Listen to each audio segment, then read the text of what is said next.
Estamos muy pendientes de la desaparición de un español en el Triángulo de las Bermudas. Miriam. Sí, estamos hablando ya del 9º día de la desaparición del madrileño Miguel Campoy. La Guardia Costera deja de buscar, pero la familia no pierde la esperanza.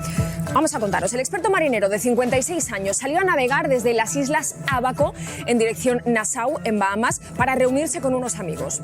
Se pierde su rastro el 6 de septiembre.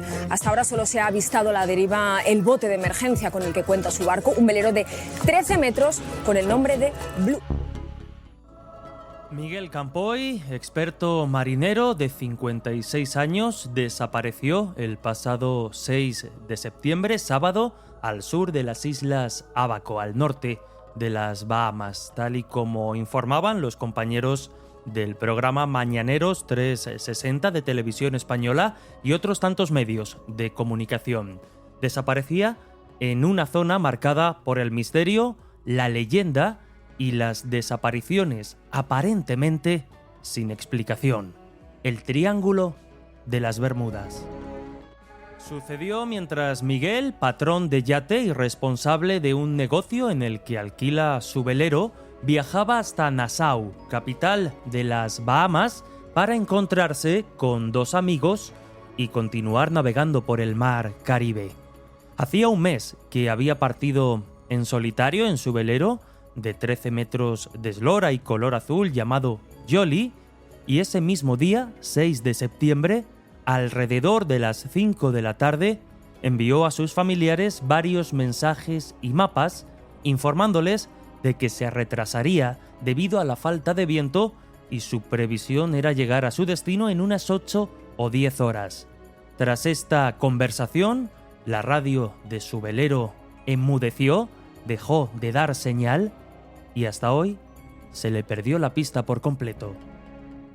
Preocupados, al día siguiente, sus familiares se pusieron en contacto con el Consulado Español de Bahamas, también con la Embajada de España en Jamaica, y pasadas las 48 horas protocolarias, el 8 de septiembre comenzó la búsqueda.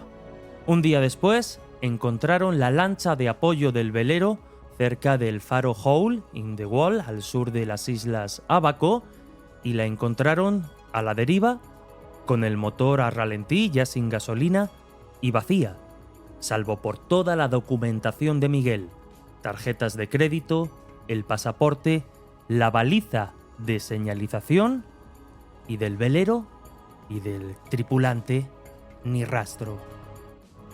Inicialmente participaron en las tareas de búsqueda y rescate la Guardia Costera y efectivos de defensa del archipiélago, pero desde el jueves 11 se retiró de las operaciones la Guardia Costera. Es por ello que tanto el entorno de Campoy, con ayuda de asociaciones como SOS Desaparecidos o la Red Internacional de Asociaciones de Personas Desaparecidas, solicita voluntarios y medios para que la misión de búsqueda y rescate no se detenga, no pare. Los propios familiares, preocupados obviamente, han tratado de continuar las labores de búsqueda pagando de su propio bolsillo vuelos privados para sobrevolar la zona tratando de localizar alguna pista. Al margen de rumores y leyendas, se trata de una zona peligrosa debido a la piratería y al narcotráfico. ¿Qué ha podido pasarle a Miguel? ¿Por qué toda su documentación se encontraba en el bote de apoyo sin pistas ni rastro del velero? ¿Trataba de ponerse a salvo? ¿Pretendía huir? La hermana de Miguel señala que la familia está en contacto permanente con la Embajada de España en Jamaica, también con la UCO, y esperanzados han difundido un teléfono móvil como, pues para contactar con información del desaparecido. El teléfono es el 607-981724. Repito, 607-981724 con el prefijo 34 si escriben desde fuera de España. A la espera de más noticias y con el deseo, por supuesto, de que toda esta historia se resuelva, hoy queremos navegar las aguas del mítico Triángulo de las Bermudas para descubrir, ahora que de nuevo salta a la actualidad por esta triste noticia, qué hay de mito y qué de realidad. Así que, si os parece, comenzamos. Avistamientos de extrañas luces, desapariciones aparentemente inexplicables de barcos, aviones, vórtices y pliegues espaciotemporales, algunos dicen incluso extraterrestres, en fin, de todo sucede, de todo pasa entre la densa niebla que podemos encontrar en el legendario y misterioso Triángulo de las Bermudas, sin duda una de las zonas más misteriosas del planeta. Esa región imaginaria del Océano Atlántico Occidental que tendría sus vértices entre Florida, Puerto Rico y las Islas Bermudas.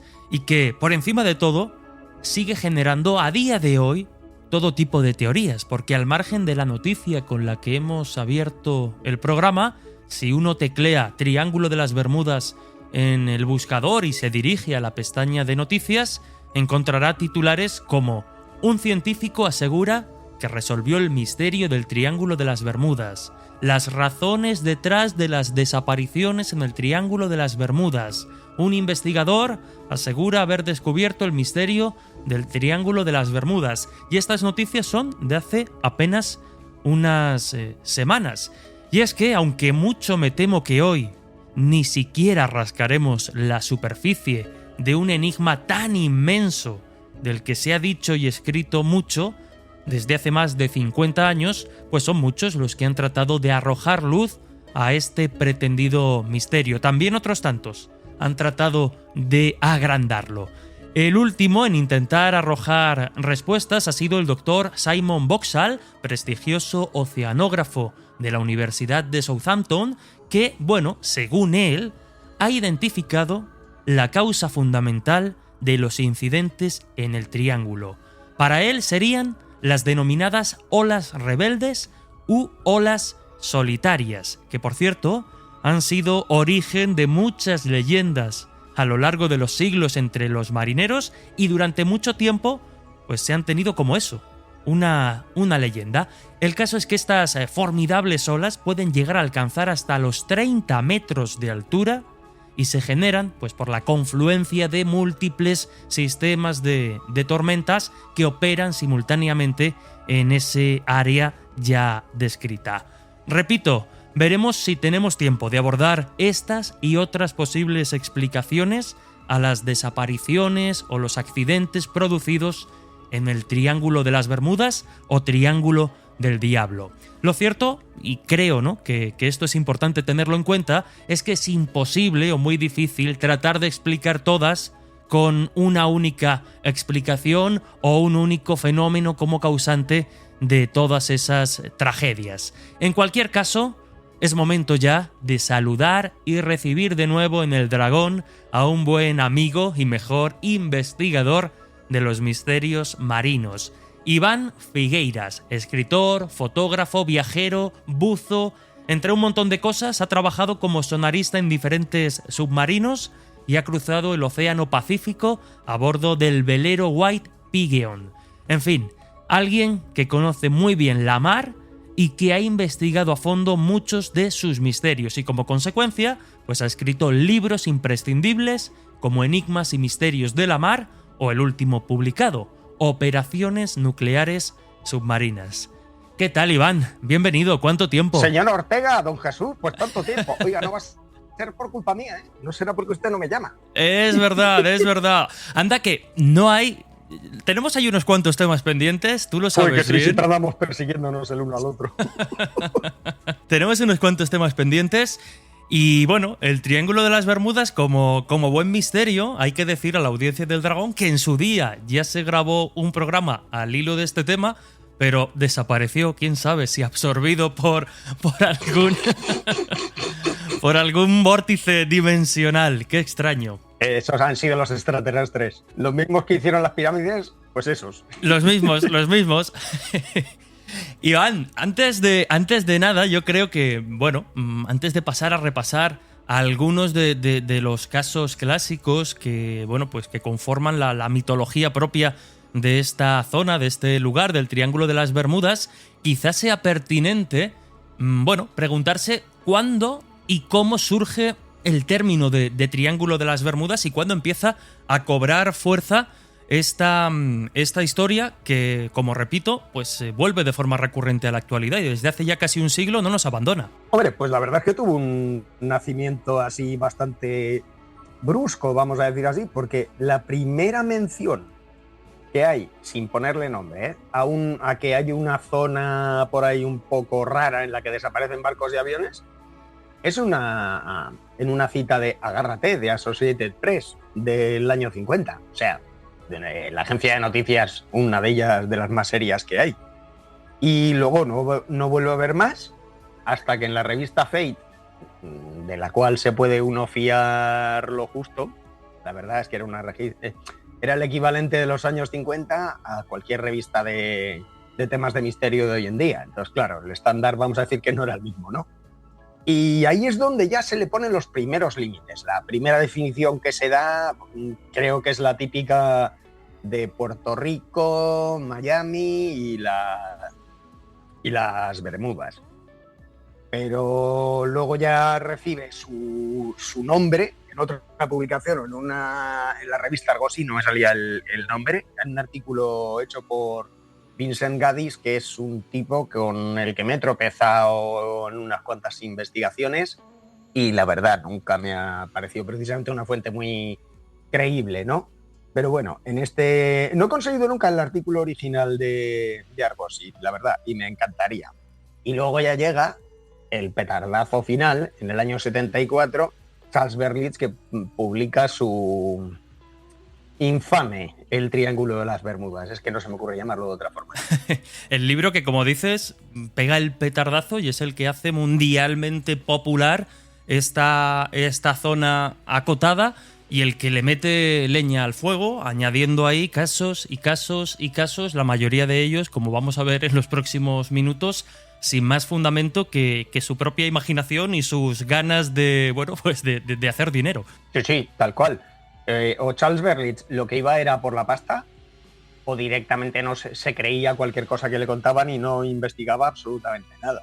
Vamos a darle el beneficio de la duda. Charles Berlitz, es que además Charles Berlitz era millonario. Entonces dices, para mí que él tenía una serie de datos, suena la campanita, y escribió su libro de fantasía a lo mejor convencido de que era cierto. Porque ya te digo, Charles Berlitz era el dueño del que ahora siguen siendo famosísimas las escuelas de idiomas Berlitz, y eso es a nivel mundial. O sea, es una compañía enorme, gigantesca. O sea, el tío era el equivalente a uno de los billonarios de hoy en día, porque era el dueño. Además, un personaje que no solo hace popular el Triángulo de las Bermudas, sino luego en coautoría con otro personaje, el Experimento Filadelfia, por cierto, que también, también daría, ¿eh? Otro. ¿Sabes qué pasa con Charles Berlitz? Bueno, obviamente lo sabes. Que a mí me da pena porque, obviamente, ¿no? Normalmente las invenciones, los mitos y las leyendas se eclipsan a los buenos trabajos de investigación de otro personaje del que luego hablaremos, que es Larry Kush, sí, que es el que saca el Triángulo de las Bermudas resuelto, y ese sí es un gran trabajo. Sí, pero decía este autor algo muy gracioso, ¿no? No recuerdo la cita textual, pero decía algo así, que si Charles Berlitz decía que ha desaparecido un barco rojo a tal fecha, casi con total certeza es falso. Es decir, que lo que diga Charles Berlitz, mejor no te fíes porque probablemente sea una invención completa y absoluta. Sí, destrozó, excepto uno o dos casos, que además Larry Cushy dejaba como casos realmente misteriosos, de los cuales no se sabían las causas. El otro 99% los destrozó, pero bien. O sea, demostrando que eran invenciones, barcos que no existían, barcos que habían desaparecido a 3.000 millas del triángulo. El mejor ejemplo, el Mary Celeste. ¿De qué vas a meterme el Mary Celeste como una desaparición en el Triángulo de las Bermudas? No estás mal de la cabeza. Desapareció enfrente a la costa de Portugal. Un poco lejos, ¿qué es eso? ¿no? A mitad de camino entre las Azores y Portugal. Si ya empiezas con el misterio, el tema además más famoso del mundo, porque todos los ingleses conocen muy bien el Mary Celeste, que además tienen acceso a los archivos del juicio, por si alguien quiere más información, y dices, pero este hombre ha consumido algo. Pues claro, te paras a mirar otras cosas y dices, joroba. Y la Recusí las miró todas. Las miró todas al detalle. Algo que también has hecho tú, recordamos, ya lo citaba en ese libro de Enigmas y Misterios de la Mar, donde dedicas un capítulo precisamente al Triángulo de las Bermudas. Hay algo que me ha llamado mucho la atención porque vamos a hablar de los grandes clásicos, de las grandes desapariciones, pretendidas desapariciones misteriosas en el Triángulo de las Bermudas, pero hay una desaparición que no suele citarse mucho y que tiene su coña, que es anterior a la popularización del término sabía que ibas y de la... a ir por ahí, sí, la de Hombre. Austin, ¿no? Efectivamente, Sí. efectivamente. Es que, y además yo me he encontrado, además de esta, otra, prácticamente igual, y no, es que me acabo de dar cuenta, de otro barco del siglo XIX en el que pasó lo mismo. Pero en concreto el que tiene que ver con la tripulación del Ellen Austin, digamos que la fuente principal es un artículo del año 1944, luego veremos que hay uno anterior que no cuadran las fechas, pero rápidamente, ¿qué es lo que nos cuenta este artículo sobre esta desaparición del año 1881? Es que voy a contarlo con todo el desorden posible para que, citando todo lo que se decía de golpe, para que veamos que este es el típico ejemplo que cuando veamos esto, lo que tenemos que hacer es mirar para otro lado, porque saber que automáticamente que no es cierto.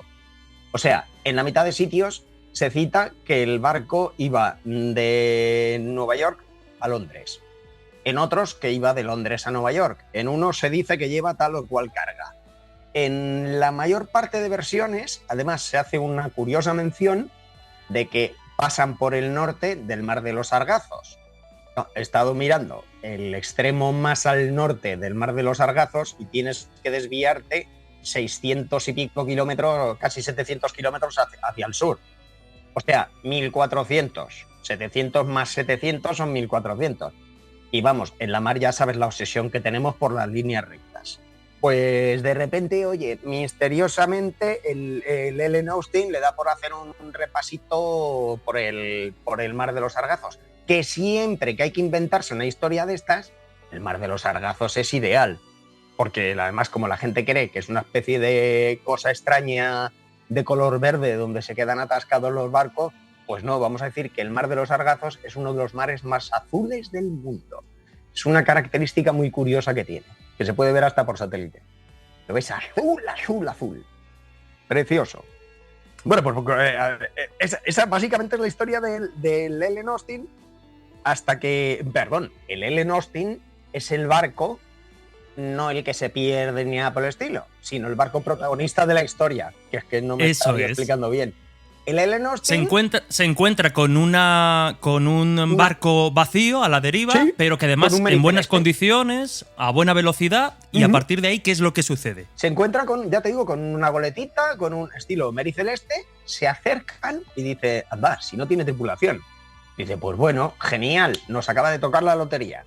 Tenemos un rescate, lo que quiere decir que la pasta es para nosotros. Nosotros entregamos el buque rescatado y el propietario, el armador o el armador, nos tiene que judicialmente entregar un porcentaje además bastante alto del rescate. Según qué país y demás podía ser un tercio.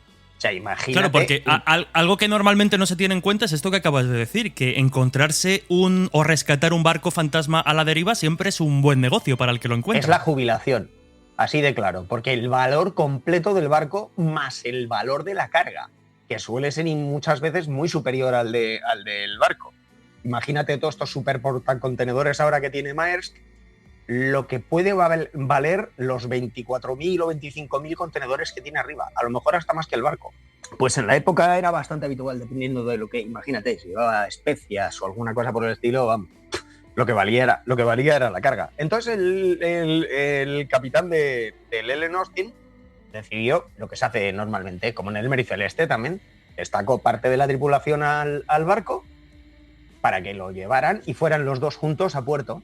No, en una tormenta o así, ambas embarcaciones se separan, un par de días vuelven a entrar en contacto una con la otra, y desde el Eleanor Austin se dan cuenta de que, ostras, que no hay nadie a bordo.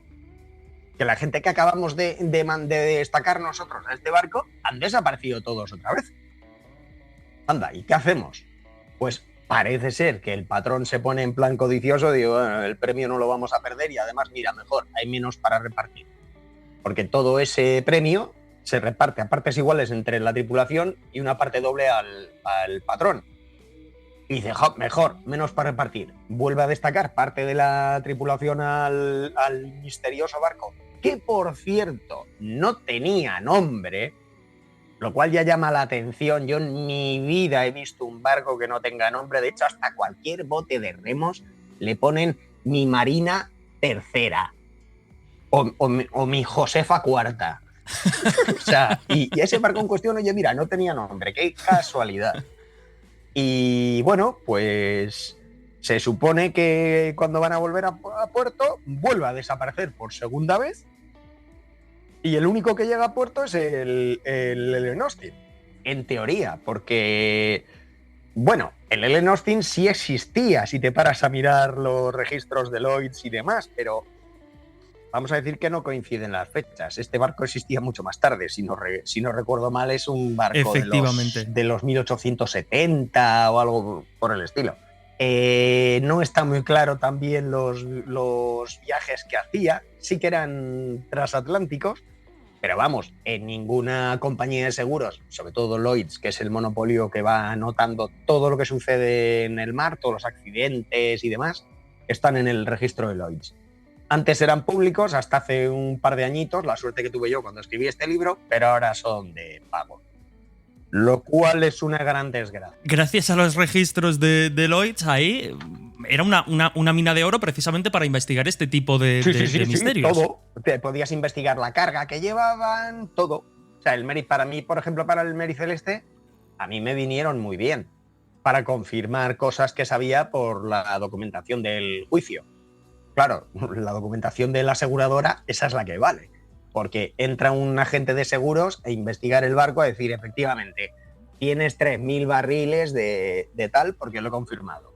Entonces te los aseguro por tanto. El barco vale tanto, te lo aseguro por tanto. El dinero es el que controla el mundo, ya lo sabes. Total. Entonces, cuando tengas una duda de algo, vete al dinero, siempre. Al beneficiado o al perjudicado, que en este caso hubiera sido Lloyd's, porque es la compañía de seguros. Y Lloyd's no tiene ninguna reclamación de absolutamente nada. Porque, ¿qué pasó con los tripulantes del Eleanor Austin? Que 2/3 de la tripulación han muerto. Y dices, cuando llegas a puerto, tienes legalmente la obligación... Bueno, es que si no estás cometiendo un delito muy gordo, tú tienes que avisar de todo lo que ha pasado en tu barco en ese sentido. Si se te ha caído un tripulante del mástil y se ha roto la crisma, tú tienes, lo primero que hacer es llegar a capitanía y decir, nos ha pasado esto. Este es el tripulante no sé quién, lo tenemos metido en el congelador por si hay que hacer un análisis forense, que eso se lleva haciendo 100 años o más, y lo tenemos metido en el congelador hasta que el coronel, iba a decir, hasta que el forense se lo lleve o el juez. Pues oye, joder, en este barco desaparecen 2/3. Y no hay ningún registro ni nada de que haya desaparecido 2/3 de la tripulación de ningún barco. Eso sí, el Eleanor Austin luego, sí, a lo largo de los años, sigue navegando tranquilamente de un lado a otro. De Londres a Boston o de Nueva York a Londres y demás. Pero oye, claro, y Iván, ya no solo es el hecho de que no exista ese registro del que es obligado a informar, sino que los familiares de esa tripulación desaparecida habrían reclamado algo. Bueno, o sea, que es que sí o sí. Claro. Y más si son británicos victorianos que disfrutan en los tribunales, o si son estadounidenses que no les tienen tampoco miedo a denunciar. No son como en España de ¡uy, no te vayas a meter en problemas de esos! Al revés, un inglés, si puede solucionar un problema en los tribunales, lo hace. Porque es más fácil. Así de claro. Digo, que decida su señoría. Que tú y yo discutimos, que decida su señoría, no pasa nada.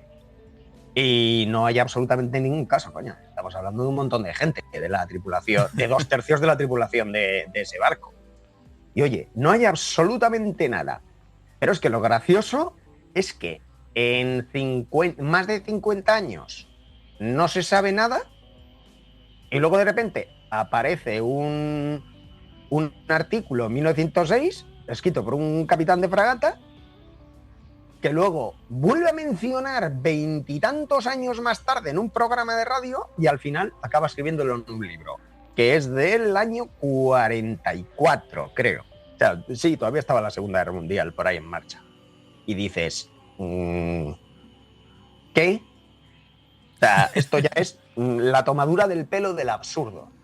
Dices, no me creo absolutamente nada, porque me estás diciendo que la única información que hay viene de una misma persona que ha ido convirtiéndose él mismo en todas las fuentes que hay para consultar sobre el tema a partir de 1906. O sea, medio siglo después de que supuestamente ocurriera esto. Esto, en mi pueblo, es lo que se llama que te están mintiendo. Punto. No hay otra forma, porque si no, digo, explícame, dame algún indicio entre 1850 y algo y 1906, dame por favor algún indicio del que tirar, que haya una mención, que 4 marineros borrachos lo hayan comentado en un puerto, ¿sabes? Pues no. O sea que se lo puede creer quien quiera. Porque ya a mí me he encontrado con gente que confunde el libro de Berlitz con el Corán o con la Biblia y dice, mira, no es el mismo tipo de libro. Iván, si te parece, llegados a este punto vamos a hacer una breve pausa porque aún nos quedan muchos casos que analizar y ya veremos hasta dónde podemos llegar. Entre ellos, uno que apareció incluso, hasta ahí llega el impacto popular de los casos vinculados al Triángulo de las Bermudas en la película Encuentros en la tercera fase de Steven Spielberg. Enseguida lo hacemos aquí, en El Dragón Invisible. Sé muy bien que la brújula no le marca su situación exacta, que la navegación es imposible, porque se encuentran atrapados en el Triángulo del Diablo. Puedo mostrárselo.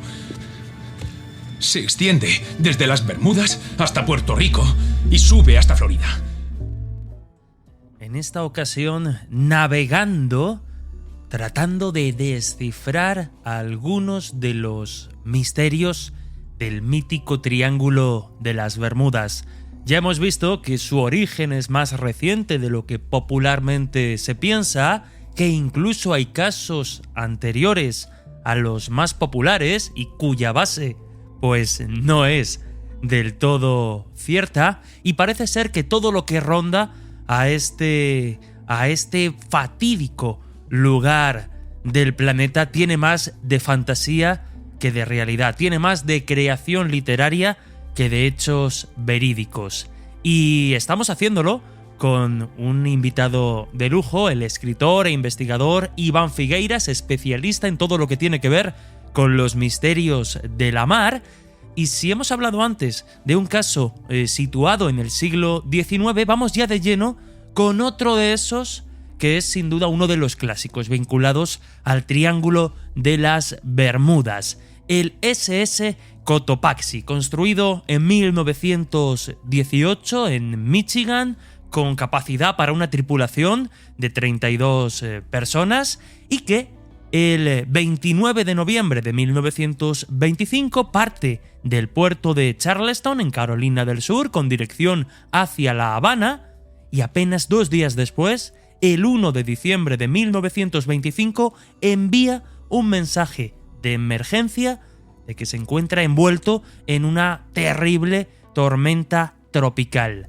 Iván, ¿qué sucedió? Porque además, hace muy poquitos años tuvimos noticias de este barco que ha pasado a la cultura popular, entre otras cosas, por aparecer en la película Encuentros en la tercera fase, y como digo, hace unos años saltó de nuevo a la actualidad y se realizó además una investigación bastante interesante que yo creo que descarta pues todas las dudas del misterio que se ha querido vender. Bueno, no sé si llamarle investigación es la cosa más rara que he visto en mi vida, pero bueno.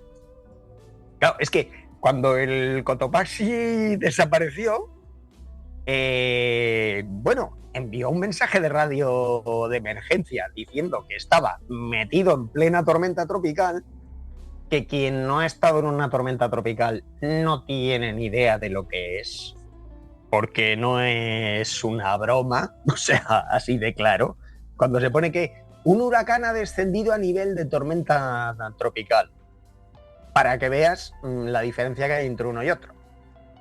O sea, una tormenta tropical es prácticamente un huracán de nivel 1, pero bueno, hay que vivirlas y, oye, no es algo muy divertido, te lo digo por experiencia. Bueno, yo me lo pasé bien, pero hubo gente en mi barco que no. que creyó que ese iba a ser el último día de su vida, pero bueno, otros nos divertimos un montón. Pues nada, cuando un barco que te dice que está en mitad de una tormenta tropical, que te informa de que tiene una vía de agua y de que encima se está escorando, pues tú lo primero que haces explícanos es de forma enfriar gráfica, tus Iván. oraciones. Explícanos de forma gráfica qué es esto de una vía de agua y de que el barco esté escorando, que muchas veces estos términos nos confunden y no sabemos valorar en su dimensión. Tienes razón. Cuando un barco escora, es que imaginémoslo mirándolo de frente o desde atrás, de proa o de popa, da igual. La inclinación lateral que tiene el barco, esa es la escora.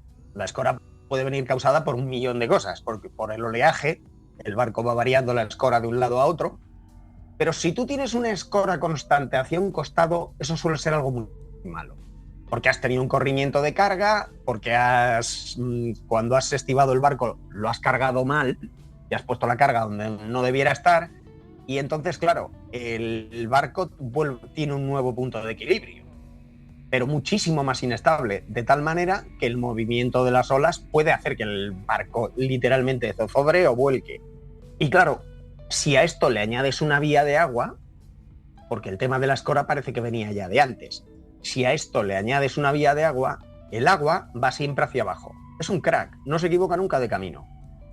Tú tienes un barco escorado que se va llenando de agua y ¿qué va ocurriendo? Que la escora cada vez es mayor, cada vez que es mayor, hasta que de repente el barco da la vuelta. O simplemente se pone completamente tumbado de lado en el agua y gluc, gluc, gluc, gluc, gluc, gluc, gluc, hasta llegar al fondo, que ese es el último viaje que hace. Entonces, claro, cuando un barco te llama en estas situaciones, tú lo único que haces es por radio decirle, pues buena suerte chicos y que Dios os acompañe.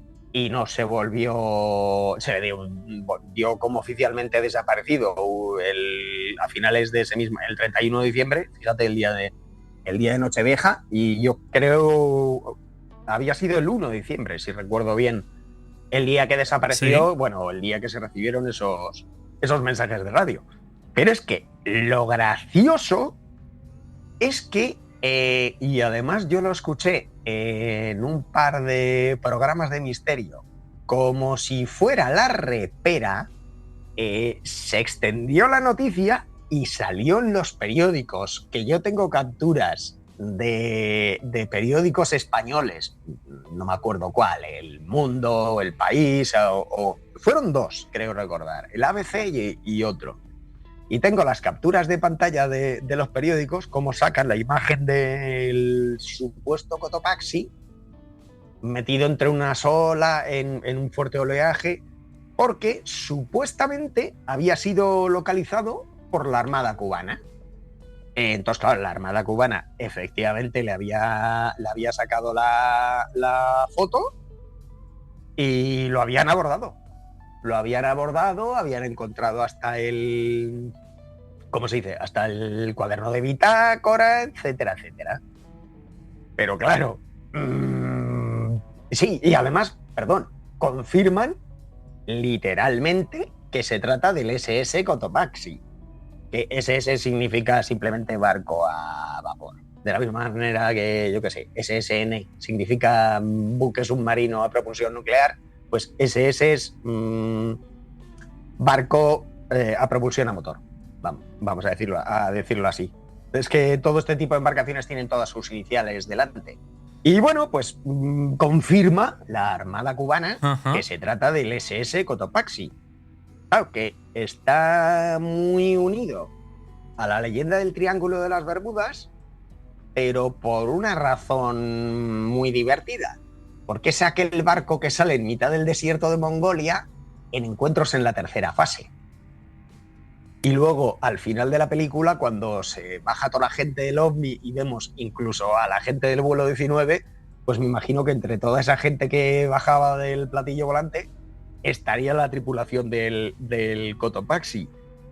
Pero claro, supuestamente hasta el vicepresidente del Consejo de Ministros cubano avisa de que las autoridades del país iban a desarrollar una investigación muy rigurosa a ver dónde había estado ese barco durante 90 años. Porque claro, el estado del barco que vemos en la foto está el podre, como diría mi tía Casilda, podre. Estaba absolutamente podre. Y dices, vale, precioso. Vamos a ver qué información tenemos. Nos ponemos a analizar la foto. Ya la foto insulta a los ojos. Es el coger y decir, vamos a ver. Primero, el pixelado de la mar es perfecto. Es como si hubiera sacado una foto con una cámara de alta definición. En cambio, el barco está pixeladísimo, como si lo hubiera sacado con una cámara digital de hace 25 años. Dices, esto es lo que en mi pueblo se llama Photoshop. Tú coges esa fotografía, la metes ahí en Google y resulta que llegas al Mundo Today. No al Mundo Today nuestro, pero que no me acuerdo similar. cómo se llama en Estados Unidos, pero es el World News El World News Daily Report. El eso World es. News Daily Report, que es un descojono de periódico, hay que decirlo así, que se dedica a dar noticias de estas, y dio la noticia de que el Cotopaxi había aparecido ahí enfrente de Cuba. Oye, y que se lo tragó todo el mundo. Lo que sí se hizo, Iván, fue, hablábamos antes precisamente de la aseguradora Lloyds, y ella junto con el biólogo Michael Barnett y un historiador, Guy Walters, hicieron una investigación bastante profunda para tratar de identificar de forma inequívoca dónde podría haber ido a parar el Cotopaxi después de ese mensaje de emergencia de la tormenta tropical el 1 de diciembre del 25.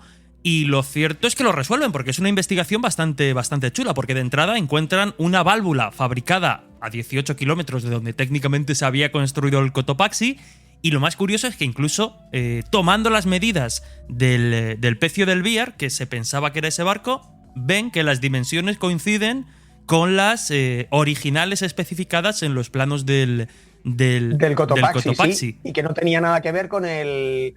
Yo creo que el problema que había es que el Bear estaba ahí al lado. Y entonces, cuando se encontraban este pecio, pensaban que era el del Claro, Bear. Dijeron, pues aquí está, ya está. Hasta que se dieron cuenta de, coños, es que no, que es otro barco. Vamos a empezar a medirlo. Claro, ya empezaron a salir que eran las medidas del Cotopaxi, ya ha empezado a haber trabajo de buceo en el que, para identificar un barco, nada como coger piezas que sabes que están marcadas. La ideal es la campana, claro. Ajá. Pero la campana no estaba, por desgracia. Además es el trofeo que todo mal buzo quiere. Digo mal buzo porque cuando llegas a un pecio tienes que dejarlo igual que estaba. Pero hay la obsesión de coger la campana. Pues sí, es verdad, cogieron la valvulita esa a la que te refieres y dices, ostras, pues está fabricada a 18 kilómetros de donde se hizo el Cotopaxi. ¡Qué casualidad! Y tiene exactamente la misma eslora, la misma manga. Lo investigaron con Robs. Y luego también algo que llama mucho la atención de esta investigación con respecto al Cotopaxi es que, por ejemplo, claro, y tú lo señalas en el libro, nos encontramos que ya en su momento los familiares de la tripulación llegaron a denunciar ante la Clydesdale Navigation Company que el barco no estaba en muy buenas condiciones para salir cuando salió a navegar. Efectivamente, denunciaron a la naviera porque el barco no debería haber salido de puerto. Pero bueno, y al final sí se confirmó en 2020. Es que hace nada. Que el pecio era el del Cotopaxi. Pero ya no había, ya no había duda. Habían recuperado un montón de piezas y todo, identificadas perfectamente. Iván, por terminar con el Cotopaxi, cabe decir que de misterio poco, porque hemos dicho que los familiares de la tripulación ya no solo es que denuncien esas malas condiciones, sino que la Clydesdale Navigation Company, para cubrirse las espaldas, tenía muy claro o tenía muy documentado que se produjo efectivamente esa tormenta, y además se produjo 22 millas al norte de donde luego se encuentra el pecio. Por tanto, misterio resuelto. Sí, totalmente. Misterio resuelto totalmente, porque es que además las condiciones meteorológicas sabemos las que tuvo hasta el Mary Celeste, que fue en el último cuarto del siglo XIX. Eso se lleva notando mucho tiempo. Y nos quedan ya muy pocos minutos, Iván, pero para terminar sí me gustaría preguntarte, porque también hemos visto que en las últimas semanas, pues aparte de esa desaparición, han surgido noticias como de algún oceanógrafo o científico que trata de explicar todas las desapariciones extrañas en el Triángulo de las Bermudas con una explicación única, en este caso haciendo mención a estas conocidas como olas solitarias, que hasta hace no mucho eran pues una leyenda dentro del mundo de los marineros, pero que se confirmaron, olas de hasta 30 a mí me han metros. llamado de todo por decir que sí, que eran reales, sí. Y claro, yo te quería preguntar, para que repasemos un poco las diferentes, digamos, los diferentes factores que pueden condicionar este tipo de desapariciones, más allá de lo sobrenatural o lo delirante de los extraterrestres, porque tendríamos varias. Básicamente son todos una gilipollez, porque están intentando, aun por muy científicos que sean, están intentando dar explicación a un fenómeno que no existe. Pero sí que nos Entonces, podemos claro, encontrar... a mí, ¿qué más me da que me des un análisis súper científico de cómo funciona una ola solitaria para explicarme el caso de un barco que jamás ha existido o que jamás ha desaparecido, o de un vuelo de 5 aviones del cual sabemos perfectamente todo lo que ha pasado? No necesito ninguna explicación científica para un fenómeno que no ha existido nunca. Claro. Eso sí, hay explicaciones científicas muy buenas. Y mira, te voy a contar una de mis favoritas, porque se sospecha que puede haber bolsas de metano en el fondo del Caribe, y que cuando una bolsa de estas de metano revienta, pues evidentemente hace como en la bañera, una burbuja hacia arriba, y cuando hace la burbuja hace un agujero circular enorme debajo, y si hay un barco dentro de esa burbuja, cuando el agua se cierra, el barco se va al fondo, porque ya está debajo del agua, ¿no? Vale, es una teoría muy buena. En Escocia le sucedió a un pesquero que se fue al fondo de una forma increíblemente rápida, y dices, ¿pero qué le pasa a estos pobres? Y lo que sucedió es que hubo una burbuja de ese tipo que se tragó al pesquero entero. Y ahora mismo está ahí a, creo que 190 y tantos metros de profundidad, o 200, enfrente de la costa escocesa. Y se decía que, por ejemplo, esta era una de las explicaciones científicas, que no hay bolsas de gas de este tipo en el Caribe. Pues bueno, eso se sabe perfectamente, pero bueno, ya hemos podido dar una explicación científica al fenómeno del Triángulo de las Bermudas. Pero como te decía, es que el fenómeno no existe. Entonces, ¿qué más me da que haya, ¿cómo se dice? Explicaciones alternativas, claro. O elaborado, no me salía el verbo elaborar. Y ahora sí que sí, para terminar, Iván, dispara. Yo sé que esto es de perogrullo, pero conviene dejarlo claro también en estos minutos finales, al hilo de lo que estabas diciendo. Es decir, es absurdo buscar explicaciones más o menos científicas para un fenómeno que no existe. Cuando hablamos de un fenómeno que no existe, esto es lo que ya decía, lo citábamos al principio, Larry Cushing, con ese Triángulo de las Bermudas resueltos, que aquí, o sea, si las aseguradoras, cuando se pasa por esta zona, no tienen ningún tipo de inconveniente, básicamente es que este tipo de desapariciones que han engrosado la lista del Triángulo de las Bermudas son comunes en todos los mares del mundo. Estadísticamente no hay ni más ni menos. Es que es mejor explicación que la que acabas de dar, ninguna. ¿Quién es el que lo explica todo? Don Dinero. Si Don Dinero no tiene ninguna reacción al Triángulo de las Bermudas, es que en el Triángulo de las Bermudas no pasa nada que no suceda en, yo qué sé, en Tahití o en Burgos. Bueno, sí, en Burgos no se hunden barcos. Pues Iván, yo ya temía que esto iba a pasar, nos quedamos sin tiempo y nos quedan 1000 cosas en el tintero, entre ellas quizá la desaparición o el misterio más importante vinculado al Triángulo de las Bermudas, el que lo hizo popular mundialmente. Tú lo citabas por encima con esos 5 aviones, el vuelo 19. Como digo, lo que podemos hacer y lo que te planteo es que sea la audiencia quien decida. ¿Quieren una segunda parte del Triángulo de las Bermudas centrada exclusivamente en el vuelo 19? Pues que nos lo hagan saber los dragonautas a través de las redes sociales. Si la respuesta es unánime, habrá segunda parte y dedicaremos un monográfico que lo merece al vuelo 19. Nos queda también el Cyclops, en fin, y tantas cosas. Pero lo dicho, eso será en una segunda parte, si os apetece y si nos lo hacéis saber. Así que, llegados a este punto, Iván, qué decir, un lujo recibirte de nuevo en el Dragón Invisible, ya era hora, tenemos otros tantos temas que desarrollar, habrá temporada por delante y lo único que podemos decirte es, como siempre, muchísimas gracias y hasta la próxima. Un fuerte abrazo. Don Jesús, muchas gracias.